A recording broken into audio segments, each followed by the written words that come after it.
Welcome to the MicroGenDX Mic'd Up podcast, where we explore the latest breakthroughs in microbiome testing and analysis with the CEO of MicroGenDX, Rick Martin. MicroGenDX is a company at the forefront of next-generation sequencing, with a mission to revolutionize the way we understand and treat infections. In this podcast, we'll be delving into the science behind microbiome testing and analysis, discussing the latest research and innovations, and speaking with healthcare professionals who are using the MicroGenDX technology to improve patient outcomes. Let's get started. Okay, good afternoon. My name is Rick Martin. I'm the CEO of MicroGenDX's, and I'm joined by our VP of Medical Affairs, Nick Sanford. And Cliff, again, thank you for taking the time out of your schedule to, as an infectious disease physician, to help us educate the medical community on next-gen sequencing and its clinical application in medicine, and some of the kind of issues we've run into as we've introduced this to medicine. So let's start by why don't you tell everybody a little bit about your background? Sure, I'd be happy to. So thanks, Rick, and thanks, Nick. It's a pleasure to be with you guys today. So my name is Dr. Clifford Martin. I'm an infectious diseases physician, largely in private practice in Tucson, Arizona, where I've spent my whole career after doing my medical school training here at the University of Arizona and my internship at New York University Bellevue. Came back to Tucson and finished my internal medicine residency and infectious diseases fellowship here, and then went into largely private practice for the last 15 years or so in Tucson. I have a clinical appointment at the University of Arizona in the Department of Medicine, and over the years have worked with fellows that have rotated in a variety of places with us. But the largest part of my day job has really been at the second largest hospital in Tucson, where over the last 15 years, I've served in a variety of roles as an infectious diseases physician, medical director of infection control and prevention, overseeing the clinical aspects of the microbiology lab, being involved in and then chairing the Quality and Safety Council, which oversaw all of the quality initiatives and safety initiatives of a hospital of this size, and then chief of staff during the COVID pandemic. So was at the helm of the medical staff of several hundred physician medical staff during that critical time, and was fortunate to be able to help lead the efforts here in Tucson as a result of that. And in those roles, like many infectious disease physicians, I see patients largely on a daily basis. I've served on the board of trustees of the hospital and the quality committee of the hospital, and also the finance committee of the hospital at various times. And the reason I wanted everybody to know all of those things is, like many infectious disease doctors, we wear a lot of hats, and I've been able to see the implications of not only bedside care, but also of financial decisions and hospital systems decisions when it comes to adopting and implementing new technology, when it comes to taking care of our patients in the 21st century. So, which is what led me to do some consulting with NextGen, which has really been a delight. And I'm looking forward to talking with everybody a little bit about my perspectives on it, my experience with it, the evolution of how I've used it and how our institution uses it, and what I think should be done much more broadly going forward. So I think that's probably a good start, Rick. Yeah, very good. So, MicroGenDX obviously offers next-gen sequencing, and we could go into an elaborate discussion about what exactly is next-gen sequencing versus PCR technology. But I think it would be good to have the audience hear from you how you would explain to a physician colleague exactly what is next-gen sequencing in terms of microbial detection. Obviously, you hear about next-gen sequencing with cancer diagnostics, but you're in the world of infections. So why don't you kind of... Sure. Yeah. So the way I generally start is by pointing out to my colleagues that, we've been using the same technology for microbiologic diagnosis for 100 years, if not longer, when it comes to in vitro culture and sensitivities, with a few minor tweaks that have made it a little easier to detect some organisms that, in decades past were a little bit more difficult to grow. But as the rest of medicine has been advancing in diagnostics and therapeutics, and in a lot of ways, infectious disease diagnostics has remained a little bit stagnant. Certainly PCR has come along and made a huge difference in a lot of our diagnostics. But it still relies on the clinician to have a very well thought out differential diagnosis and to be able to select the pathogen or the pathogen panel that they're looking for and be able to order the specific test in order to identify those pathogens. So if you were looking for Candida aureus, you could order a Candida aureus PCR. Or for example, in our facility, if you were if you had a patient with meningitis or encephalitis, you would order a meningitis encephalitis panel that would give you a very rapid PCR result of the pathogens that are included in that panel, and really able to make a much more rapid and accurate diagnosis of potentially life-threatening things, Streptococcus pneumoniae, listeria, which has always been a little more difficult to diagnose, and also, narrow down therapy to treat some fungal infections like Cryptococcus, or focus your treatment on viral pathogens if those are detected on encephalitis panels. But all of this technology, while very new and very exciting, comes with a cost, but it also comes with the limitations of being limited to specifically what those panels contain. So a PCR will detect what it's designed to detect. And if you have a pathogen that's causing an infection, then it's not included in that panel. You don't have any additional information. So it's a little bit rudimentary of an explanation, I think, for most infectious disease specialists, but it sort of captures where we've been and where we've come. And, maybe a little side note. I remember when I was an undergraduate, I took a course in DNA sequencing, and it was a really very fascinating course with a lot of pipetting and little tubes and a lot of error. And when I was a medical student, I bumped into that same TA who is since a PhD researcher. And he said, Cliff, that exact course that you took, that entire course 5 years later is now one single hour lecture. So in the matter of 5 years, things advanced that fast. And that was 15 years ago. Yeah. So imagine what we've come to now. So that's the background I give people. Next generation sequencing is really the next level when it comes to diagnosis. It has an infinitely more powerful possibility of making diagnosis of what seems to be an almost unlimited array of pathogens.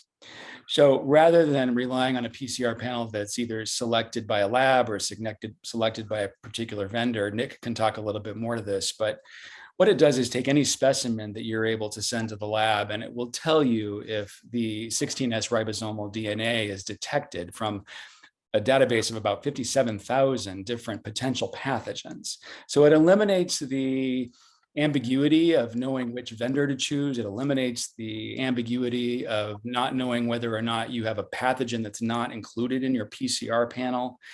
And it lends itself to much more sensitive testing. And I'm sure we'll talk a little bit more about what to do with that sensitivity and what that means for specificity later in the conversation. But in my opinion, this technology, next generation DNA sequencing, particularly the way that NextGen does it, is really the next generation of diagnostic testing to get more accurate and rapid diagnosis for our patients in a very cost-effective way. Okay, great. And Nick, did you want to add something to that, or? I think Dr. Martin hit the nail on the head when he starts talking about the bias that's introduced through PCR assays, because they are incredibly sensitive. A theoretical limit of detection of a single colony or a single organism.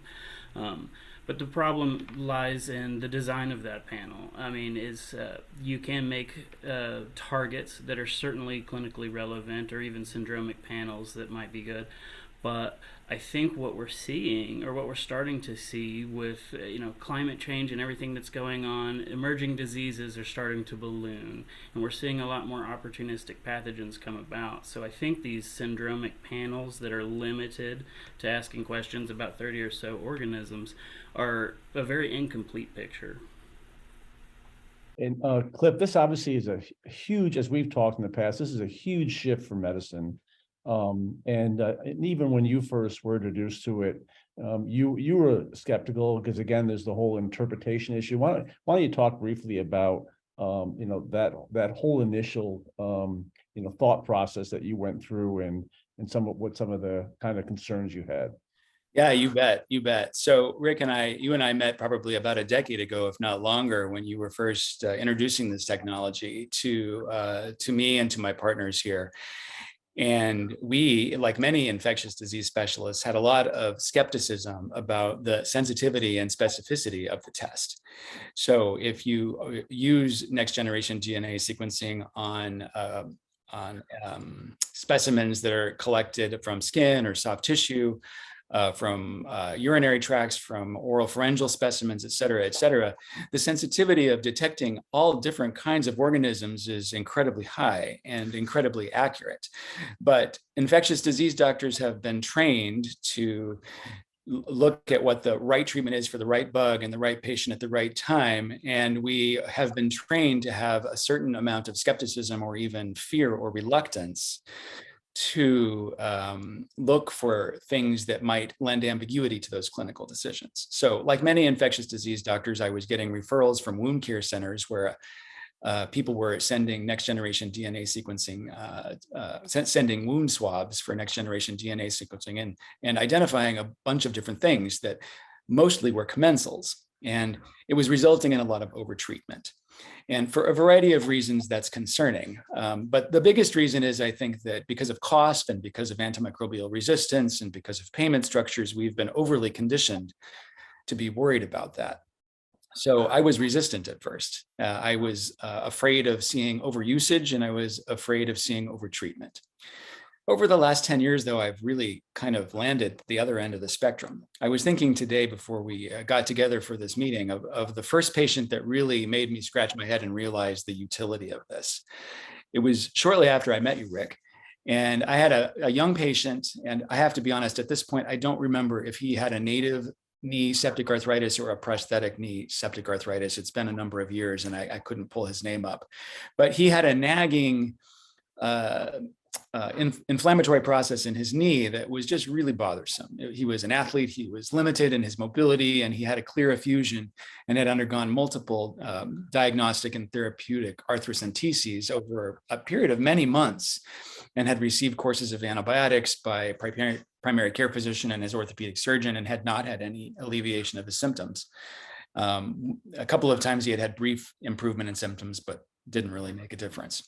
So over the course of maybe a year and a half, we repeated arthrocentesis a few times under the guidance of his orthopedic surgeon. Nothing ever grew. Inflammatory markers were remarkably negative, which was really interesting. Serum, CRP, and sed rate were normal. And I started to worry about the fact that maybe he had a rheumatologic process with normal inflammatory markers, et cetera, et cetera. So I decided to go ahead and send a specimen to you all. And the specimen rapidly detected a peptostreptococcus. Well, this was revolutionary. It really was for this patient. I mean, this is a patient who had undergone numerous invasive procedures, including one arthroscopic washout and several courses of empiric antibiotics without any improvement. When we identified the peptostreptococcus, it wasn't viable in culture, but I did convince the orthopedic surgeon to do another arthroscopic washout, and I put the patient on high-dose penicillin, and I treated him for 6 weeks, and he was cured. Wow. So it was really a turning point in my thinking about when to appropriately use this test. So I can, and maybe later on in this conversation, we'll talk about some of the other interesting cases that I've been able to make a much more rapid diagnosis with by using it more liberally. But what I started doing is using it much more liberally in closed space infections, in surgical specimens, and in situations where it would be difficult to make a diagnosis if you missed the opportunity. I've used it in a variety of situations with spinal abscesses and potential discitis, osteomyelitis of the spine. We've used it pretty liberally now in CSF specimens, and I've even used it in a variety of situations, for example, a tubal ovarian abscess that was removed, and we had a one opportunity to make the diagnosis. And I was pretty sure that we were going to identify characteristic pathogens, but I recognized that if we missed the diagnosis, that the ovary would be gone and it would be very difficult to make a diagnosis going forward. And it turns out that this has been a very successful strategy. The caveat is that if you use it in other situations, which we can talk about as well, in ear, nose, throat infections, oral pharyngeal infections, urinary infections, interabdominal infections, you do have to use a certain amount of clinical expertise and thoughtful approach to the things that you identify, because many of them won't require treatment. And it's a clinical decision in those situations about whether something is pathogenic or not. But even in those situations, I've come to use it much more liberally, not always as a first pass, but in situations where patients are still suffering, where they clearly have an ongoing inflammatory process, and it's imperative to alleviate the infection and alleviate their suffering. And once again, we can talk about a variety of those things, but we're using it very liberally in those situations now. And while I would be the first one to say that the majority of the time I don't learn any new information that I wouldn't have learned on culture, but if you look at the cost versus the opportunity in a smaller number of patients to make a diagnosis quickly and avoid repeat courses of antibiotics, repeat surgical interventions, repeat orthopedic device revision surgeries, in that small number of patients where we really do make a difference and make a diagnosis early, I think that the cost benefit analysis overwhelmingly in favor of using next generation DNA sequence early and often. There was a study published several years ago now looking at the economic aspects of NGS and diabetic foot ulcers. And what they found there was, I think, an overall decrease by 73% in cost of healing. And what I thought was interesting about it is they spent 88% less on the antimicrobials and like 66% less on debridement procedures because they were able to target their interventions quickly.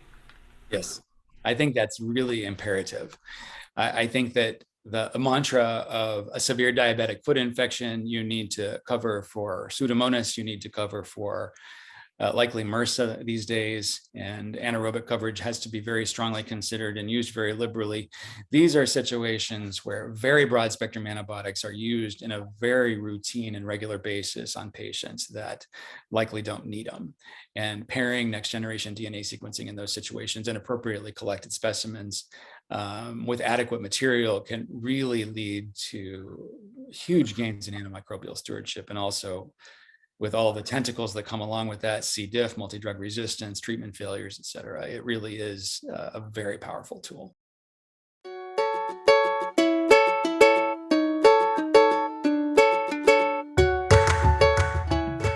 Are you or a loved one suffering from a stubborn chronic infection with multiple rounds of antibiotics?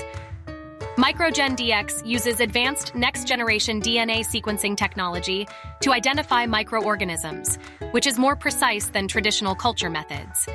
We provide results in a matter of days, whereas traditional cultures can take up to a week or longer.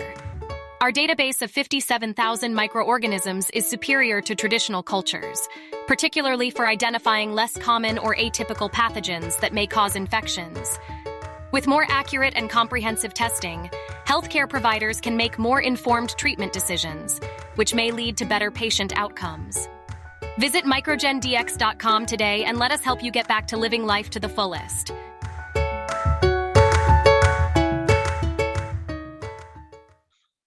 What would you recommend to your colleagues in terms of when they first start with a new technology like MicroGen's next-gen sequencing? Yeah. And they get their first report and they see species that they've never even heard of. And they're basically struggling to make a clinical decision as to what to do with it. I'm sure maybe when you first saw it too, and obviously we talked about in our initial discussions, you talked about using it in a closed space infection where you're not going to be in mostly from sterile sites, where you're not going to be getting a lot of different bacteria, as if you took it from the urinary tract, where we know now there's a urinary microbiome that you're going to get everything that's in there. So let's talk a little bit about how that, that moving that transition from looking at culture reports where you see a single pathogen and an antimicrobial recommendation to now you're getting multiple species. Yeah. I think there's a couple of different ways to answer that question. So first, as an infectious disease specialist, I am a strong advocate for more information is better. So many of my colleagues are reluctant to use diagnostic testing that has incredible sensitivity for detecting potential pathogens or detecting any organisms. And my response to that is that's what we're trained to do. We are trained to make decisions with ambiguous data. And despite the fact that we may have positive cultures or positive PCRs or positive next generation DNA sequencing, it's our job to sort through the noise, decides what's pathogenic, and choose an appropriate treatment and treat the patient, not the microbiology report. And I think that the sensitivity of this test in detecting organisms is immensely powerful. The sensitivity in detecting disease in the patient still depends on the positive predictive value of whether or not you think an infection is present. And then you also have to use your clinical judgment about whether the organisms that are detected are potentially pathogenic or not, and make a clinical decision. And after that, follow-up is your best friend. So in many ways, it's exactly the way we were trained. But I tell all of my infectious disease colleagues that I am much more comfortable making those decisions with more microbiologic information than I am with little microbiologic information. And I've had most of my infectious disease colleagues recognize that. The follow-up that they have is that infectious disease specialists are often not involved in these decisions preliminarily, or they're involved late in the game. And that's true. That's true. There certainly is overtreatment with any diagnostic testing. I mean, we've all seen overtreatment for MRSA in the urine. We've seen overprescription of antibiotics for MRSA abscesses that require incision and drainage. So this is not novel. This is just a new level of information to make that novelty more complex.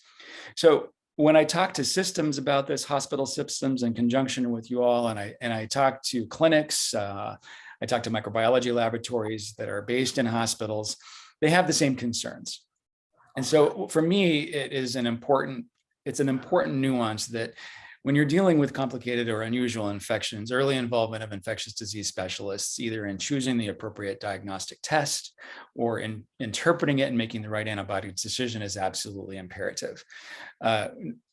NextGen graciously offers a service to anybody that is getting a report and doesn't know how to interpret it or is unfamiliar with the organisms, that you can call and get an expert telephone call with any number of consultants that are willing to walk through the reports with you. So those resources are available. But the answer, in my opinion, of addressing this fear of overdiagnosis and overtreatment is not to lend a blind eye. That is fallacious logic, in my opinion. The right answer is to use it liberally, early, and appropriate settings, especially when you're trying to avoid patient harm and avoid unnecessary treatment, and then involve the right decision makers, namely infectious disease specialists, early in the diagnosis and treatment of it. So a lot of time it depends on the cultures of the institution. There are a number of institutions where infectious disease physicians are champions of this and are working very closely with their surgeons and their interventionalists and their generalists. But I've also seen a number of institutions where those relationships and the culture doesn't lend to it. And the challenge is not in the testing. The patients need this. The challenge is in looking at those relationships, looking at those internal cultural dynamics between specialists, and recognizing that we now practice in an environment where medical knowledge is expanding at light speed. It's the team sport, and it doesn't do us any good to turn a blind eye to technology that's going to help us treat the patient. The answer is to build the teams that you need and do appropriate multidisciplinary assessment and treatment of these patients. So that's the way I explain it, depending on who I'm talking to. But I think that in my world as an infectious disease specialist, we do a lot of lobbying and advocacy for multi-drug resistant infections and for appropriate antimicrobials, for infection prevention. I think that we also need to put the same emphasis on getting involved early with patients and working together with our colleagues in multi-specialty teams in order to make diagnoses and treat patients much more effectively. That has to be the center of what we do. What about, I mean, one thing we've heard from doing surveys of infectious disease physicians regarding kind of the barriers to bring this into medicine, and although there's other options, there's Carius, there's University of Washington. How much is the price point, which obviously MicroGen is charging hospitals $350 and Medicare is $350 allowable? How much does that come into play? Was that a shock to you when you heard the price point? Because some people start to think the price point, if it's that low, is it good? So yeah. What's your comment on that? Well, the world of medical cost is a little bit confusing and probably not I could say a lot about it in terms of the way that physicians and hospitals and labs and pharmaceuticals are reimbursed and paid for. It's rather a nightmare. Fortunately, I've had a little bit of an insight into that with the different roles I've had over the years, and the cost is a huge issue. So hospital budgets are clearly strained. They were strained before COVID, they were strained during COVID, and they're strained in new and unique ways now. Payment structures are really rapidly evolving. And I think that the trend towards what is called value payment and bundled payments is making every aspect of every healthcare system look at budgets in a siloed way that often doesn't serve the patient. So the microbiology budget is a huge issue. It is. I mean, I've been involved in situations in my hospital in particular, where we were sending out PCR panels to a reference hospital in our community and being charged $1,000, where we knew we could bring that technology in and do it ourselves for $150. And it took an immense amount of internal hand-wringing and budgetary analysis and an evaluation of staff and lab space to bring it in. And yet the second we did, it was a clear win. So with NextGen, it's the same thing, in my opinion.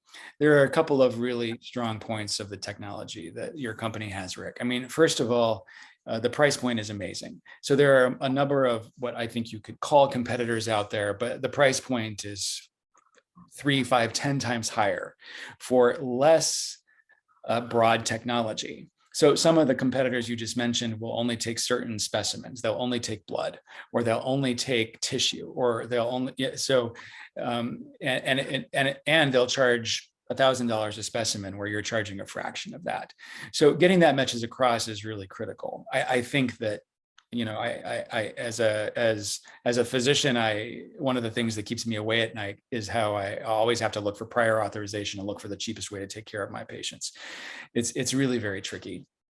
I think that the secret sauce that you've identified, which makes me such a champion of this technology, is that your lab is able to accept any specimen of any tissue, any body tissue, toenails, skin, blood, cardiac biopsies, anything that's not formalin fixed. And that problem may be even solved in the near future, but at least for the right now, it's anything that's not formalin fixed can be sent to you, and you can get a next generation DNA result back in a very timely manner. Whereas if you use other clinics, your surgeon or the interventional radiologist who's collecting the specimen has to remember, oh wait, does this vendor, do they accept blood? Do they accept tissue? Do they accept bone? And they have to remember which one to send it to, with an attention to cost that often doesn't give them the answer they want. Some panels out there that are competitors don't include fungi.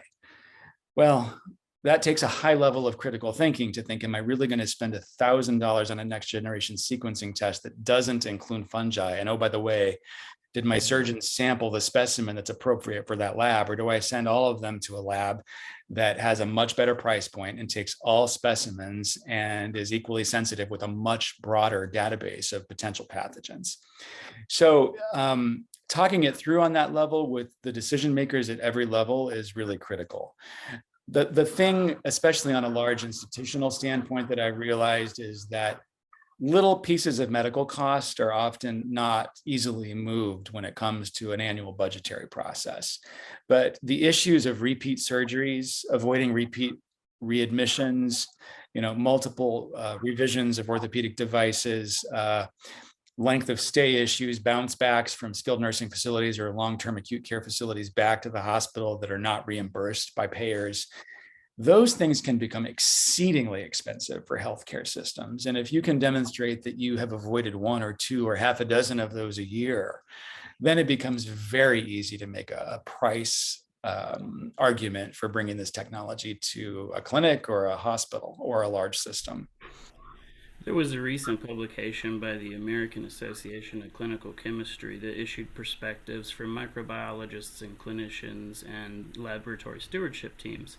And I thought the perspective of the stewardship team was interesting, because they did a cost equivalency analysis and found that if NGS was only positive in 1 out of every 25 cases, and it prevented a brain biopsy or another day of hospital stay, cost equivalency was reached. And this analysis was done with some of our competitors with much higher price points. It's really very true. I mean, I think I see it on a daily basis now. And it would be a little bit fun to talk about some of these clinical examples if we have time. But the first one that came to my mind right now was a CSF specimen on an HIV patient who I had sent for next generation sequencing in addition to PCR and in addition to routine culture. They very rapidly identified nocardia. Well, that is a diagnosis that could have been life-threatening and would have been life-threatening, potentially lethal in this patient if it hadn't been made quickly. And there was no PCR panel available that included it. And I didn't have to think to myself, oh, does the particular vendor my hospital use accept CSF? It was a very rapid save. And in my particular neck of the woods, coccidioidomycosis is a frequent pathogen that we worry about. And in some specimens, it's easy to culture, and some it's not, but it's not included in meningitis and encephalitis panels. So it does lend itself to very rapid diagnosis and huge cost savings in a variety of clinical situations. I could go on about this because I get super excited about it, but I within the last 6 months had a prosthetic joint infection, a knee infection that very quickly grew E. coli. And it was a sensitive E. coli in vitro, but the next generation DNA sequencing that the surgeon has sent within 5 days came back with a low-level Pseudomonas as a secondary pathogen. I don't have an explanation as to why that didn't grow in the lab. I don't know if the specimen was discarded prematurely. I don't know, but it did lead to a change in my management, my intravenous antibiotic therapy, and the patient did resolve his infection. And I'm convinced, based on numerous times this happening in other patients where I didn't use next generation, that if you don't treat a potential pathogen that you have a suspicion is there, they will come back with either a secondary or persistent or resurgent infection in the future. And the list of these successes that I've had in my personal clinical practice is growing, by the month. And the cost savings to virtually everybody involved, not the least of which is the patient, the cost of quality of life is huge. I'm just conscious of the time. We're at more than a half an hour, but I want to ask you though, so we get so many times where the insurance companies will come back and with a claim from their medical policy team that this is experimental investigational and denied coverage. Well, how would you respond to those policy boards that have that belief? Yeah. Well, Nick and I probably would have very complimentary answers to that question, but for me, this is clearly not experimental. There are numerous labs that are providing similar services with much smaller panels at much higher price points, and they're being reimbursed. And while the technology is relatively new to some people, this is not it's not rocket science. It really isn't. I mean, 16S amplification is not an experimental treatment. We're not talking about infusing people. All right, I'm not going to get into my critique of many alternative medicine things that are paid that really have no evidence and no clinical outcome studies. So the number of studies that are being published regarding next generation sequencing, including those that you have partnered with on a variety of reputable institutions, is growing. It's growing by the year. And there are numerous studies that we don't have time to talk about today that maybe we could talk about in the future if there's an interest in our audience to talk about what the data was, how the studies were set up, and how it proved that early diagnosis and outcomes data is there for this technology. And it's just a matter of getting the attention of the appropriate decision makers and showing them the appropriate evidence that is really the issue. It's a little bit of a tragedy right now that physicians are having to have conversations with their patient and telling the patient, we have a technology that can detect virtually any infection you have in a very rapid manner and can really change your prognosis for a positive outcome, but your insurance doesn't cover it. And so if you can't afford to pay for it out of pocket, we may have to do it the old clunky way. That's not very good medicine, in my opinion. We've got to get there. No, thank you so much, Cliff. Any closing comments you want to add, or? But I think you've obviously helped a great deal, and I think this will be very valuable. No, I think that the only comment I would have is wherever you're watching this, that Rick and Nick and their team are very open to questions. I mean, if anyone is interested in learning more about this, whether it's the science behind it, whether it's the technology, whether it's clinical clinical experience, et cetera, pick up the phone and call, because that's how I've learned about it. And that's how I became a champion about it. And unless you do it, you're going to be distracted by any other number of pressures that we face every day. So I think that Rick and his company are very open to teaching people about this and learning how to use it appropriately. And I'm available too if they need me to talk to you. Great. Thanks again. Appreciate it.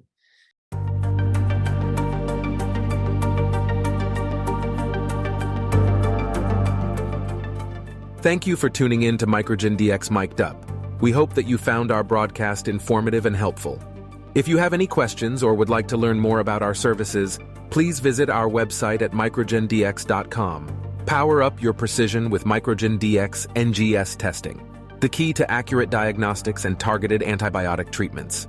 Until next time, this is MicroGenDX Mic'd Up, signing off.